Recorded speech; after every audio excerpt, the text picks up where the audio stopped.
ఈ సమయం రోమీయులకు రాసిన పత్రిక 11వ అధ్యాయం 17వ వచనంలో, అయితే కొమ్మలలో కొన్ని విరిచివేయబడి అడవి ఒలీవ కొమ్మవై ఉన్న నీవు వాటి మధ్యన అంటుకట్టబడి ఒలీవ చెట్టు యొక్క సారవంతమైన వేరుతో వాటితో కలిసి పాలు పొందిన ఎడల ఆ కొమ్మల పైన నీవు అతిశయింపుకుము.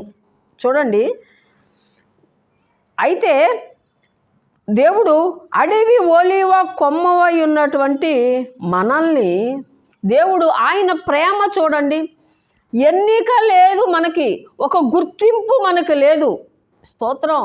కానీ ఆ అడవి ఒలీవ కొమ్మై ఉన్నటువంటి మనల్ని సారవంతమై ఉన్నటువంటి ఒలీవ మొక్క యొక్క, ఒలీవ చెట్టు యొక్క సారవంతమైన వేరుతో అడవి ఒలీవ చెట్టు కంట ఆ కొమ్మకి అంటుకట్టాడంట దేవుడు. దేవుని స్తోత్రం. మనకైతే అసలు ఎన్నిక లేదు, దేవుని స్తోత్రం. అసలు ఒక గుర్తింపు లేదు, ఎలా పడితే అలా జీవించాం, ఒక క్రమం లేకుండా జీవించాం, ఒక పద్ధతి లేకుండా జీవించాం. దేవుని స్తోత్రం, దేవుని స్తోత్రం.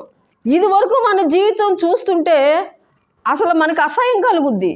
కానీ అటువంటి అడవి ఒలీవ చెట్టు అయినటువంటి దేవుని స్తోత్రం, ఆ కొమ్మ ఉన్న మనల్ని అంట ఒలీవ చెట్టు యొక్క సారవంతమైన వేరుతో కలిపి అంటుకట్టాడంట యేసయ్య. దేవుని స్తోత్రం. అప్పుడు నీకు ఒక విలువ వచ్చింది. ఆమేన్. దేవుని స్తోత్రం.